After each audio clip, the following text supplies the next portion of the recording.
¿Qué tal? Bienvenidos, les saluda Claudia Palacios. Hoy para hablar del río Bogotá. Seguramente muchos de nosotros no sabíamos, de hecho yo no lo sabía, que en esta semana se celebra por 7º año consecutivo el Día del Río Bogotá. Y cuando decimos se celebra, pues realmente hay que preguntarse, con la fama que tiene el río, si esto da para una celebración o más bien para lamentarnos por toda la cantidad de contaminación que le seguimos dando a ese afluente. Para hablar de este tema nos acompañan hoy en el estudio Aníbal Acosta, que es usted tiene un cargo larguísimo, Aníbal, pero vamos a llamarle director operativo del río Bogotá de la CAR. Correcto, Claudia. Bueno, y José Ricardo Rodríguez, que es asesor del ministro de Medio Ambiente en los temas del río Bogotá. Bienvenidos los dos. Muchas gracias, Claudia. Muchas gracias, Claudia. ¿Hay algo para celebrar o más bien lamentamos el aniversario del Día del Río Bogotá? Bueno, yo creo que hay varias cosas para celebrar. Realmente, a partir del año 2013, la Corporación Autónoma Regional de Cundinamarca inició el proyecto de recuperación ambiental del río Bogotá. Este proyecto tiene unos recursos muy importantes de un empréstito que se hizo con el Banco Mundial y tiene básicamente dos objetivos. ¿Qué son los 480.000 millones? Son 250 millones de dólares del empréstito del Banco Mundial y la corporación como contrapartida coloca 237 millones para un total de 487 millones de dólares. Y como te decía, tiene dos objetivos principales. El primero es darle una capacidad al río tal de que las inundaciones que se nos presentaron a raíz del fenómeno de la Niña en el año 2010-2011 no se vuelvan a presentar. Pero a ver, vamos por partes, Aníbal. Entonces, celebramos que ya hay unas obras que garantizan que puede llover cuanto sea y que no va a volver a pasar esa tragedia de 2010. Exactamente. ¿Listo? Vamos a darle la palabra a José Ricardo. ¿Celebramos o lamentamos? Usted lleva 20 meses en ese cargo. Mira, o sea, me imagino que cuando le dijeron a usted que además es contador público y no tiene, pues, o sea, no es ambientalista ni ingeniero ambiental ni nada de eso, cuando le pusieron eso, usted no dijo, uy, qué chicharrón, ¿no? Sí, pero yo sí creo que hay que celebrar, Claudia. Definitivamente, hoy en día el río Bogotá está más en la agenda de la gente de Bogotá y digamos, de toda esta cuenca. Y es importante esta celebración porque nos va a recordar la importancia que tiene el río para los bogotanos. Es el soporte de vida. Si nosotros no cuidamos este río, no vamos a ser viables en nuestro asentamiento que tenemos en este momento. Pero ¿qué es lo que hay que celebrar? Mire, en los últimos días del ministro Vallejo como ministro de Ambiente, él sacó una resolución para que los detergentes tuvieran menos fosfatos. Entonces uno diría, ahí hay algo que celebrar porque entonces de cierto momento en adelante podremos ir al supermercado y estaremos tranquilos de que compramos detergentes que no le hacen tanto daño al río. ¿Qué más hay que celebrar desde el lado del Ministerio de Ambiente? Desde el punto de vista de lo que es detergentes es trascendental para la cuenca y esa labor que digamos que ejerce el ministerio para poder controlar y que los niveles sean los óptimos para poder, digamos, en el momento de que se confluyan con el agua no vayan a generar una contaminación, es un avance significativo, una normatividad o una resolución que duró más de 20 años. Dos, más de 20 años en sacarse de esa resolución. Más de 20 meses para poder llevar a cabo todo el procedimiento para poder sacar. Dos, la articulación que desde el Ministerio de Ambiente se ha venido desarrollando a través del Consejo Estratégico de la Cuenca. Hoy en día nos sentamos todas las instituciones condenadas en una sentencia a pensar sobre soluciones del río. Tres, el proyecto de ley, una gran apuesta que se va a dar donde hay unos lineamientos, no solamente de temas gerenciales, sino también unos lineamientos trascendentales en materia de recursos para la descontaminación del río. Ya le quiero preguntar de eso porque ustedes proponen ahí que nos tenemos que meter la mano al drill pues, si queremos seguir haciendo proyectos que permitan la salvación del río. Pero le quiero dar de nuevo la palabra a Aníbal porque usted lleva 7 años en este cargo, ¿verdad, Aníbal?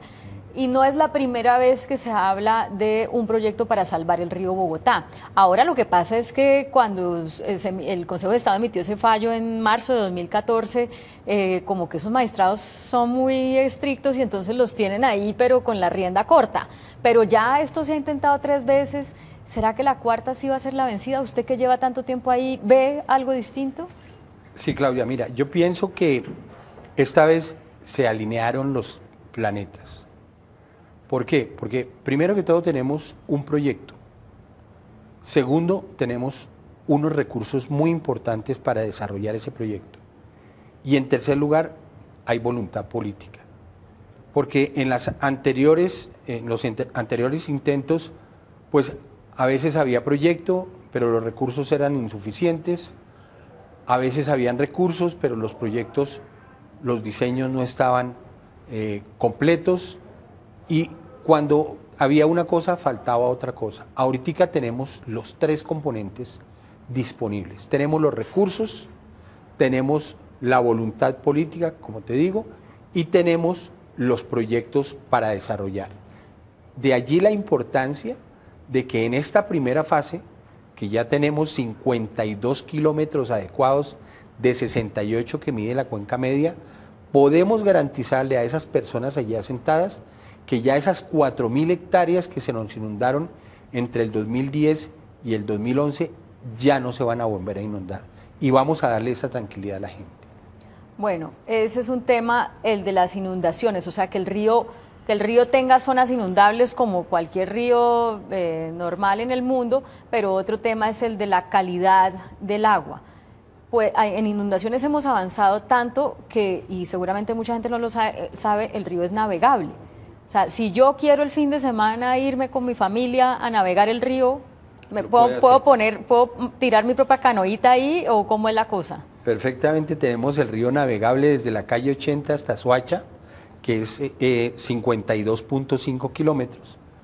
El tema ahí que tocas es el segundo, que es la calidad del agua. Pero espérame un segundo, porque es que lo de la recreación es importante. Como este es un río que no atraviesa la ciudad por la mitad de la ciudad, pues nadie lo ve y a nadie le duele. Cuando la gente está virtiendo por el sifón el aceite, no piensa, ay, Dios mío, esto va a ir al río que yo estoy viendo y que además estoy oliendo, porque el río no lo vemos ni lo olemos la mayoría de las personas que vivimos en Bogotá. Por eso me parece tan importante lo de tener la capacidad de navegarlo. ¿Cómo funciona eso, de verdad? ¿Una persona puede ir y decir, toc, toc, móntesme a este planchón o qué? Sí, lo que ocurre es que una limitante que tiene ahorita el río, pues es la calidad del agua, que a veces, digamos, los vapores que se generan por la contaminación, pues son agresivos para la salud, pero perfectamente el río es navegable desde la calle 80 hasta Soacha sin ningún inconveniente. Pero eso todavía no está al acceso del público, digamos. No está el acceso al público porque tenemos que cumplir ese segundo objetivo, que es cambiarle la calidad a esa agua. Yo te comentaba de que el primer gran proyecto era el control de inundaciones.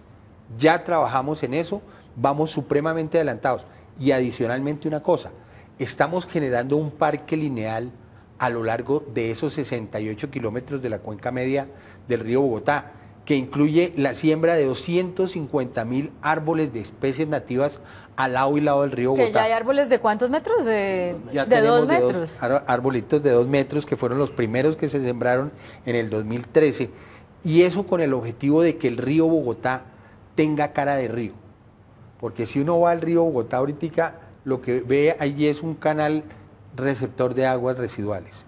Bueno, pero entonces, a ver, un tema es la navegabilidad, que se ha avanzado mucho en eso. Hemos estado registrando con nuestros reporteros que ganaron el consorcio que se ganó la adecuación hidráulica del río, se ganó el Premio Nacional de Ingeniería, que no es poca cosa. Pero ahora, con respecto a la calidad del agua, ya para volver a ¿eso cuánto nos va a costar, José Ricardo? Porque usted hablaba ahorita del proyecto de ley del río Bogotá, y eso incluye que paguemos más por el acueducto, que se saque plata de muchos bolsillos. ¿Qué es lo que ustedes están previendo en materia de costos y de dónde puede salir la plata? Bueno, mira, yo creo que lo que se ha venido analizando en materia de instrumentos económicos para el río es la gran oportunidad que tiene esta región. Esta región es única, Claudia. O sea, esta región tiene más de 10 millones de personas. Esta región produce el 30% del Producto Interno Bruto del país, tiene más de 302.000 empresas y es una región privilegiada para la riqueza. Sentarse en esta región y desarrollar un negocio es un negocio que arranca, digamos, con una apuesta económica, diferente que lo colocara en el Amazonas o lo colocara en La Guajira o lo colocara en el Chocó o en diferente otro lado del país. Y basados en esa temática y el consumo que se da por esta región, se han generado unos instrumentos económicos que van a permitir la sostenibilidad de la cuenca. No hay que verlo de cuánto nos toca pagar, sino que cuánto nosotros vamos a aportarle a que podamos tener calidad de vida, un asentamiento a futuro y que podamos desarrollar nuestras actividades. Es una gran oportunidad, ¿sí?, que desafortunadamente pues, no se ha desarrollado y que pues vía proyecto de ley pues se van a dar unas herramientas Pero bueno, importantes. entonces ustedes proponen que cada municipio pueda crear una estampilla para... Es una de las apuestas que se recoger hace plata. para que la gente también tenga claro cuál es la importancia del río, así como hay una estampilla para el deporte, para la educación, que tengamos nosotros en nuestra conciencia y nuestro sentir y en nuestro corazón el río Bogotá. Aumentar el impuesto predial también es una propuesta que está... Es un análisis que se está revisando y ahí estamos, digamos, nosotros haciendo una apuesta, digamos, también importante. Y esto es para pagar ese préstamo que se hizo para, del que estaba hablando Aníbal, con el Banco Mundial, ¿o esa plata es para qué? Esa plata, o sea, la eficiencia que ha tenido las finanzas de Bogotá en materia, digamos, de aportes, hoy en día los préstamos están totalmente cubiertos. Pero no solamente la descontaminación del cuerpo de agua, es la institucionalidad también y la apuesta a la comunidad. Te voy a contar una cosa, Claudia. Para el año pasado nosotros hicimos una capacitación en cada una de las cuencas, explicándole a cada una de la gente del territorio, a las autoridades ambientales, cuál es su participación en el proceso de educación de la cuenca. ¿Sí? De nada nos sirve tener una planta de aguas residuales que puede costar 4.2 billones de pesos, que no es honroso tener la planta más grande que va a tener Latinoamérica, porque deberíamos tener la planta más pequeña, porque si tenemos cultura podemos mandar un agua diferente al proceso de descontaminación. Y ese proceso de capacitación cuesta. ¿Qué nos toca hacer? Todo el proceso de conservación, que la CAR también ha liderado unos procesos muy importantes, donde esas fábricas de agua hay que guardarlas, conservarlas y preservarlas. Pago por servicios ambientales será una apuesta importante, porque tampoco podemos generar pobreza donde hay una riqueza natural y donde la gente necesita desarrollar esas actividades. Esa plata que ustedes piden en la ley del río Bogotá es para eso que usted acaba de decir. Los 480.000 millones, de los cuales casi la mitad es por un préstamo del Banco Mundial, ¿de dónde sale la plata para pagar esa cantidad? Esa plata ya la pagamos los bogotanos. ¿Qué pasó? Cuando salió la sentencia de primera instancia en el año 2004, la magistrada condenó a unas entidades del Estado a hacer la descontaminación del río. La corporación genera el FIAP, el Fondo de Inversiones Ambientales del río Bogotá, y allí del 15% del impuesto predial que pagamos los bogotanos, la mitad, o sea, el 7.5%, se empezó a ahorrar en ese fondo. Desde el año 2004 hasta el año 2007 se ahorraron unos recursos muy importantes. Allí se genera el FIAP y se firma el convenio 171, que es el que establece las obligaciones de cada una de las entidades para emprender el saneamiento del río Bogotá. O sea que desde el 2004 hasta el 2016 llevamos 12 años ahorrando todo ese 7.5 del impuesto predial que pagan los bogotanos. O sea que ya esa plata prácticamente se pagó. Y eso nos alcanza para reforzar la planta de tratamiento de aguas residuales de Salitre, que es como la entrada del río a Bogotá, más o menos. O sea, para eso nos alcanza. Nos alcanza para construir 5 plantas de tratamiento en otros municipios, ¿cierto? O sea que Bogotá le está como subsidiando eso a municipios aledaños. Es correcto. Pero no nos alcanza para la planta de tratamiento a la salida de la ciudad, que es la Petar-Canoas. Esa vale 4,2 billones de pesos. ¿Esa platica de dónde sale? Esa es la platica que se está buscando entre el Distrito Capital y el gobierno nacional para hacer el cierre financiero de esa segunda planta. Es que desafortunadamente, si las dos no se construyen al tiempo y hacemos solamente la planta del salitre, hacemos la ampliación de la planta del salitre, pues entre la desembocadura del Juan Amarillo en la calle 80 y la desembocadura del otro afluente que es el Fucha, tendríamos un río limpio, pero tan pronto entre el Fucha, vuelve y se contamina. O sea, que se lo seguiríamos entregando sucio al embalse del Muña, que es el que nos tiramos por cuenta de que mandamos el río allá para producir energía. Por eso es que es tan importante que se construya esa segunda planta. Y el gobierno nacional y el Distrito Capital, incluso la corporación, una vez termine de pagar el crédito con el Banco Mundial en el año 2024, ese 7.5 va a aportar también para la construcción de Petar Canoas, porque es importantísima esa segunda planta.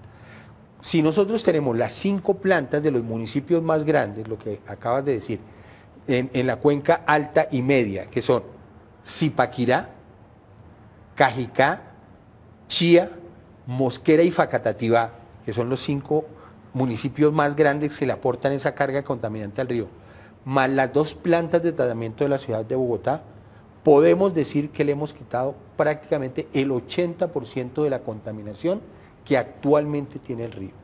Y el otro 20% pues va por el tema de las industrias, por el tema de las curtiembres y por los municipios que adicionalmente se van a demorar un poco más en construir sus plantas de tratamiento. Porque la sentencia del río Bogotá le exige a los 46 municipios establecidos en la cuenca tener su planta de tratamiento. Tener su planta, bueno. Esto requiere una coordinación enorme realmente y eso también ha faltado, a pesar del convenio que firmaron y en fin. Uno se pregunta, con tantos intereses políticos, 46 alcaldes, más Ministerio de Medio Ambiente, más la CAR, más la Procuraduría, ¿cómo ponen de acuerdo a toda esa cantidad de gente cuando además los periodos van cada 4 años y este no es un proyecto de 4 años, sino que es un proyecto de 20 o de más? ¿Qué es lo que se ha dejado de hacer por falta de esa coordinación debido a los intereses políticos que trae cada gobernante? Eso tiene 2 historias, Claudia. Lo que usted dice que se ha dejado de hacer, y es que, digamos que las instituciones respondían de manera diferente, en algunas veces con caso de éxito o con caso de fracaso, a temas del río. Y esa, digamos, era la práctica que se venía haciendo. Hoy, cuando ya nos sentamos, a través, digamos, también de un mandato, pero a través de un liderazgo que tiene el ministerio que se da la sentencia, de organizar un consejo estratégico de la cuenca, pues es la oportunidad que se ha venido dando en un debate sano de construcción al río. Es el nuevo arreglo institucional, es cómo nos sentamos todos a pensar nuevamente sobre el río, pero ya quitándonos la parte individual o teniéndonos empoderamiento. Esa es la teoría, José Ricardo, porque fíjese que ahorita, el alcalde de Bogotá quiere construir una serie de viviendas y la magistrada que emite el fallo de primera instancia dice, no, eso es fatal para las necesidades del río, pero es el proyecto del alcalde de Bogotá. Pero mira, le voy a decir un dato, Claudia, y es que el Consejo Estratégico, ¿sí?, en una de las órdenes, dice que no puede haber ningún proyecto que se realice en la cuenca que no pase al Consejo Estratégico. Cualquiera, las viviendas, las plantas de aguas residuales, las nuevas modificaciones que van a hacer, tiene que pasar al Consejo para que tenga una discusión y un debate. Lo llamo un aval. Nosotros creemos que es un proceso importante de comunicación y concertación. Y eso es algo interesante porque este territorio no se puede pensar solo, ¿sí? Y eso es lo que hemos definido, digamos, en los debates que se han dado internos. Ahora, la continuidad que nos la va a dar el proyecto de ley, porque ya con un proyecto de ley vamos a tener la posibilidad que así pasen las administraciones que pasen, va a ir a una hoja de ruta, una política pública que nos va a llevar a consolidar todas las acciones del río. Y otro tema, la sentencia. Queramos o no queramos, hay una sentencia. Si no queremos, tenemos unas acciones judiciales que tienen cárcel, que tienen de todo. En el proceso, sanciones. Entonces es mejor, digamos, sentarnos en el proceso y poder hacerlo. Llevamos 15 consejos estratégicos de la cuenca. Hemos formulado unas nuevas políticas en construcción de sistemas de articulación, en sistemas de orientación para la comunidad. Tenemos un ORARBO, un sistema que hoy nos permite identificar el observatorio ambiental, que lo ha liderado también la CAR y que nos ha dado la posibilidad de que cualquier ciudadano pueda entrar y revisar qué información se está dando en la cuenca. Eso es avanzar, digamos, en el proceso de socialización y ustedes, yo soy pesimista con respecto al tema de la coordinación de los intereses políticos, ¿no? Porque además no solamente por el interés personal, sino porque son los proyectos de los alcaldes, pero vamos a ver qué dice el tiempo. Pero a lo que quiero ir ya para terminar es a la... Ustedes son optimistas porque ustedes están viendo de cerca el paso a paso, ¿verdad? Los recursos, la voluntad, los proyectos. Pero lo cierto es que si la gente sigue echando al río todo lo que se le ocurra, ¿no? Desde neveras, escombros, todo tipo de líquidos, colillas de cigarrillo, pues podemos hacerla petar más espectacular que siempre nos va a costar mucho tener el río medianamente limpio. ¿Cuál es el mensaje que ustedes le darían a esas personas que nos están viendo y que creen que esto es un tema de que vayan los alcaldes que negocien y pidan un préstamo y no creen que es un tema de nuestra actividad en la casa? Claro, es que definitivamente, Claudia, a veces uno consigue los recursos, a veces uno desarrolla los proyectos, a veces técnicamente se pueden hacer las cosas, pero también tenemos que pensar en que todos los habitantes de Bogotá, todos sin excepción, somos responsables de lo que le está pasando hoy al río. Y como responsables de lo que le está pasando hoy al río, también somos responsables de lo que el río será en el futuro. Estas grandes inversiones que se están haciendo, obviamente, no podrán ser rentables a largo plazo o sostenibles a largo plazo si la comunidad establecida en la cuenca del río Bogotá no toma conciencia que hay que cambiar el chip mental. Pero señores, uno puede cambiar el chip y decir, ay no, qué angustia todo lo que le estoy tirando al río, pero entonces, ¿por dónde echo el agua de la cocina o por dónde echo el agua de la ducha o por dónde echo el agua del sanitario si no tengo otra alternativa distinta?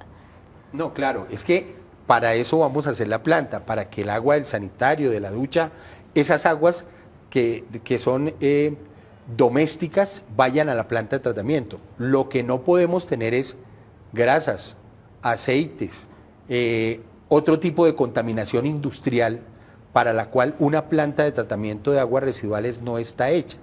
Por eso es tan importante que la industria establecida tanto en el perímetro urbano de la ciudad como en la cuenca del río Bogotá tengan sus sistemas de tratamiento de aguas residuales. Entonces, si la industria trata sus aguas, si los municipios tratan sus aguas, si la ciudad de Bogotá trata sus aguas, téngalo por seguro. Vamos a nadar, ¿usted va a alcanzar a nadar en el río o no? Yo tengo esa última realización de ese sueño. Yo ya veo la luz al final del túnel. O sea, ¿usted cree que usted va a poder irse ahí con sus nietos un día a hacer un picnic? Pero así me toque ir en caminador. Sí. Sí. Bueno, pero, a ver, así como para de rodillas decirle a la gente, no eche el aceite por el sifón, ¿cierto? Uno, ¿qué más? Mire, el ministerio firmó un convenio con el Ministerio de Educación. La apuesta grande es la educación.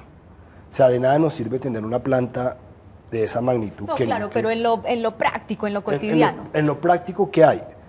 Hay que ahorrar agua. Y el ahorro de agua es muy importante en la misma responsabilidad que en el momento en que utilizamos ese recurso. Lo que hablaba de botar al sifón el aceite de cocina. Medicamentos, pues, por ejemplo. Todo, medicamentos, incluso los mismos pañuelos faciales, que son muy densos, cuando llegan al proceso ya de la cañería y todo, comienzan a taponar, ya es donde hay inundaciones. El sobrado de la sopa o del seco. Todo eso, hay que tener una cultura diferente. Entonces, ¿dónde lo botamos? Sí. Hay un proceso muy importante, la selección de las basuras se puede hacer, ¿sí? Y eso, y hay que tener, digamos, la comunicación, porque sí se están ofreciendo por parte de las instituciones soluciones, ¿sí? Pero eso lo echa uno en una bolsita, lo echa en una bolsa, lo guarda, y cuando en la basura usted tiene la posibilidad de decir cuáles son los desperdicios sólidos y cuáles son los de papel y cuáles son los desperdicios que usted, digamos, puede incorporar, y hoy en día las empresas están en eso. Y se tiene que generar, obviamente, una cultura multiplicadora. Claro, yo no le puedo decir que ya mañana todo el mundo va a cambiar en el proceso. Estamos haciendo, nos falta mucho, ¿sí? Pero hemos avanzado a un paso firme, un paso real, un paso de conciencia. Pero la solución es de todos. Aníbal tocaba un tema muy importante. Esto es de todos, claro.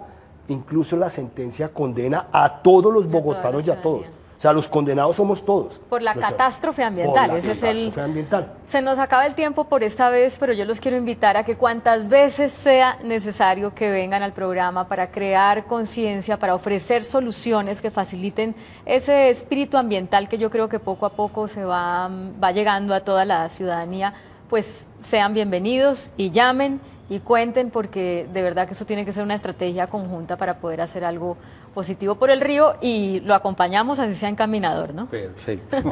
Cuenta con eso. Aquí estaremos contándole a toda la teleaudiencia cada paso que demos adelante en la descontaminación del río Bogotá. Bueno, pues Aníbal Acosta, José Ricardo Rodríguez, muchas gracias. Y a ustedes también, muchas gracias por acompañarnos. Continúen con nosotros.